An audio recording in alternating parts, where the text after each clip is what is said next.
Welcome to the Hidden Ecology Framework. I'm Ros Cardinal, Managing Director of Shaping Change and creator of the Women's Leader Archetypes, the Political Intelligence Compass, and the Hidden Ecology Framework. Have you ever walked out of a meeting wondering what just happened? The best idea wasn't the one that was chosen. Someone with very little formal authority seemed to shape the entire conversation. A decision had apparently already been made before anyone walked into the room. Or perhaps you've joined a new organisation and thought, there are rules here that nobody ever explained to me. If you've experienced any of those moments, you're not imagining things. Most of us have been taught to think of organisations as machines. We look at organisational charts, reporting lines, job descriptions and processes. We assume that if we understand the structure, we'll understand how the organisation works. But after more than 30 years working with organisations, leadership teams and cultures, I've come to a different conclusion. Organisations don't behave like machines.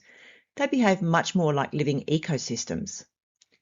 Beneath every organisational chart is an invisible ecology, a network of trust, relationships, informal influence, shared history, emotional climate, and unspoken rules.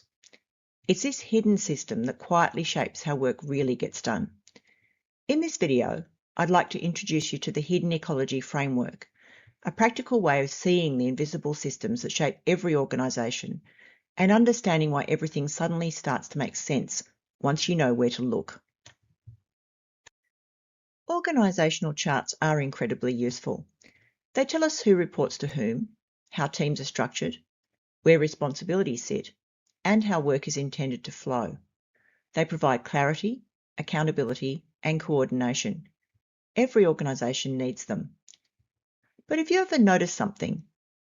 Two organisations can have almost identical organisational charts and yet feel completely different places to work. In one organisation, people collaborate easily, information flows freely, ideas are welcomed, and decisions seem to happen naturally. In another organisation with the same structure, people hold back, information gets stuck, meetings feel political, change struggles to gain momentum. If the structure is almost identical, why does the experience feel so different?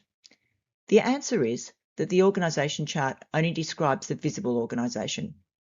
It doesn't show trust. It doesn't show influence. It doesn't show who people really go to for advice. It doesn't show the conversations that happen after the meeting.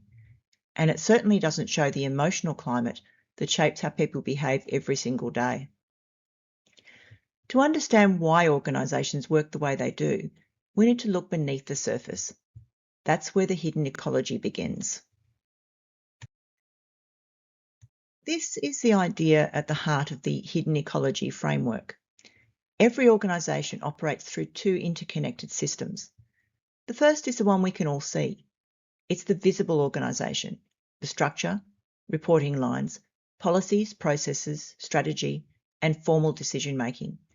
It's what appears on the organisational chart, in governance documents and in position descriptions. But beneath that visible layer is another system. It's less obvious, often far more influential. This is the hidden ecology. It's made up of the relationships people build over time, the trust they've earned, the informal networks through which information flows, the shared history that shapes how people interpret events, the emotional climate that influences whether people speak up or stay silent, the gatekeepers who quietly connect people and ideas, and the unspoken norms that tell everyone, without a word being said, how things are really done around here.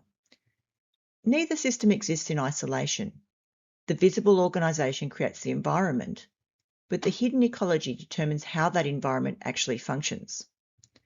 When leaders focus only on the visible organisation, they often wonder why change doesn't stick, why communication breaks down, or why good ideas struggle to gain traction.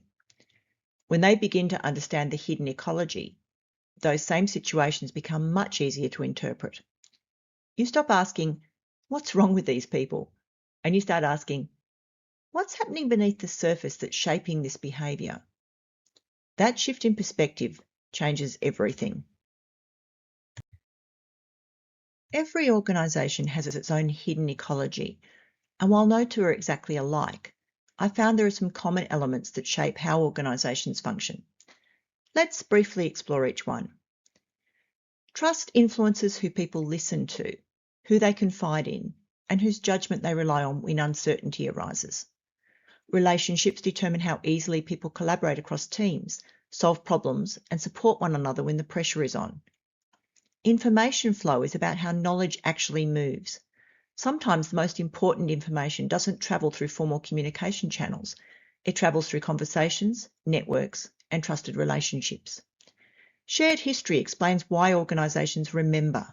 Past restructures, successful projects, failed initiatives, and previous leaders all leave traces that continue to influence behaviour long after the events themselves have passed. Gatekeepers are the people who quietly connect others. They may not have the highest job title, but they often know who to speak to, how decisions get made, and how to move ideas through the organisation. Timing matters more than many leaders realise. The same idea introduced at the wrong moment can fail, while introduced at the right moment, it can gain immediate support. Emotional climate shapes whether people feel safe to contribute, challenge ideas, admit mistakes, or experiment with new ways of working. And finally, informal influence reflects the reality that authority and influence are not always the same thing. Some of the most influential people in an organisation have no formal leadership role at all. These elements are constantly interacting. They're dynamic, changing as people join, leave, build relationships, experience success, or navigate uncertainty. The Hidden Ecology Framework isn't about analysing each element in isolation. It's about learning to see how they work together to shape the life of an organisation. One of the biggest misconceptions in organisational life is that changing the structure will change the culture. Sometimes it helps, but often it doesn't. I've seen organisations redesign reporting lines, rewrite position descriptions, and restructure departments, only to discover that very little actually changes. Why? Because people don't respond only to structure. They respond to the ecology they experience every day. In one organisation, people willingly share information. They assume positive intent. They raise concerns early. Leaders are trusted, and collaboration happens naturally. In the other, people protect information. Meetings become performative. Difficult conversations are avoided. Decisions are questioned behind closed doors, and change feels exhausting. The structure may be almost identical, but the hidden ecology is completely different. That's why organisations can't be understood simply by looking at the boxes and lines on a page. To understand behaviour, we need to understand the environment that behaviour has adapted to. Because people don't just behave according to policy, they behave according to what the ecology teaches them is safe, rewarded, and expected. Once you begin to see that, many of the frustrations of organisational life stop feeling random. They start making sense. Once you understand that every organisation has a hidden ecology, the way you observe organisations begin to change. Instead of rushing to solve problems, you become curious. You start looking for patterns. You begin asking different questions. Who do people naturally turn to when they need help? Whose opinion carries weight, even if they aren't the most senior person in the room? How does important information actually travel through the organisation? Where does it slow down? Where does it stop altogether? When people leave a meeting, what conversations continue afterwards? What behaviours seem to be rewarded? And just as importantly, what behaviours quietly carry a cost? Perhaps the most revealing question of all is this: what isn't being said? Silence is often one of the richest sources of information in an organisation. People don't stay silent because they've nothing to contribute. They stay silent because the ecology has taught them that speaking up may not be safe, worthwhile, or welcomed. The role of an organisational ecologist isn't to judge what they see, it's to observe with curiosity, to notice the patterns, to understand how the environment is shaping behaviour. Because once you can see the ecology clearly, you can begin influencing it intentionally. And that's where real leadership begins. One of the questions I'm often asked is, isn't this just organisational politics? My answer is, not quite. Politics often carries negative association. We think of manipulation, hidden agendas, or people playing games. But political intelligence is something very different.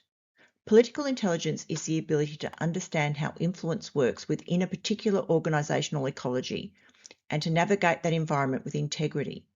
It begins not with influencing others, but with observing. By understanding the hidden ecology, you begin to recognise where trust already exists. You notice who connects people across the organisation. You understand why some ideas gain momentum while others struggle. You become more aware of timing, relationships, and the emotional climate surrounding important decisions. That doesn't make you manipulative. It makes you more effective. Because influence isn't something we do to people. It's something we build with people. And the better we understand the environment we're working within, the more likely we are to create genuine collaboration rather than resistance. The Hidden Ecology Framework gives us the map. Political intelligence helps us navigate it. Together, they allow us to lead with greater awareness, greater effectiveness, and importantly, greater integrity. So what does this actually look like in practice? Let's take a simple workplace example. Let's look at a situation that many people have experienced. You leave a meeting feeling frustrated. Your idea wasn't adopted. Maybe someone else said something very similar a few minutes later, and suddenly everyone agreed. It's easy to walk away thinking, they ignored me, or this organisation is just political. But the Hidden Ecology Framework encourages us to pause before jumping to conclusions. Instead of asking, why didn't they listen to me? We ask different questions. Where did this decision really begin? Who had already been talking about this before the meeting? Whose opinion carries trusted influence with this group? Were there concerns that nobody felt comfortable expressing? Was the idea the problem, or was the ecology simply not ready to receive it? Those questions don't remove disappointment, but they replace frustration with understanding, and understanding creates choice. Instead of becoming reactive, we become intentional. We can strengthen relationships, build trust, improve our timing, find allies, or simply recognise that influence often begins long before anyone walks into the meeting room. That's one of the most powerful shifts this framework offers. It stops us personalising organisational behaviour and start understanding the system that's producing it. If there's one thing I'd like you to take away from this framework, it's this. The organisational chart tells us where people sit. The hidden ecology tells us how work moves. It explains why some ideas spread while others quietly disappear, why trust can matter more than hierarchy, why change succeeds in one organisation and struggles in another, and why the most influential people aren't always the ones with the biggest job titles. Once you begin looking beyond the formal structure, you start seeing organisations differently. You notice the relationships, the patterns, the quiet conversations, the emotional currents, the invisible connections that shape everyday decisions. And perhaps most importantly, you stop assuming that organisational behaviour is random. You begin to see that every behaviour makes sense when viewed within the ecology that produced it. That's what the Hidden Ecology Framework is really about, helping us understand organisations, not as machines to be controlled, but as living systems to be understood. Because when we understand the ecology, we become better leaders, better colleagues, better coaches, and ultimately, better architects of healthy organisations. I hope this framework gives you a new way of seeing the organisations you're part of. And if it does, this is just the beginning. Every organisation has a hidden ecology. Whether we notice it or not, it's there. It's shaping how people communicate, how decisions are made, how trust is built, how change succeeds or quietly fails. The Hidden Ecology Framework isn't about teaching people to manipulate organisations. It's about helping us understand them. Because when we can see the invisible systems that shape behaviour, we stop reacting to symptoms and begin working with the underlying patterns. For leaders, it means making better decisions. For coaches, it means asking better questions. For organisations, it means creating environments where people and performance can thrive together. This video is the introduction to a much bigger conversation. Over the coming videos, we'll explore each part of the Hidden Ecology Framework in more depth, from trust and informal influence to emotional climate, gatekeepers, and the hidden currents that shape organisational life every day. If these ideas resonate with you, I'd love you to join me. Subscribe to the Archetype Effect, and together we'll explore how organisations really work and how understanding their hidden ecology can help us become more thoughtful, more influential, and more effective leaders. Thank you for watching.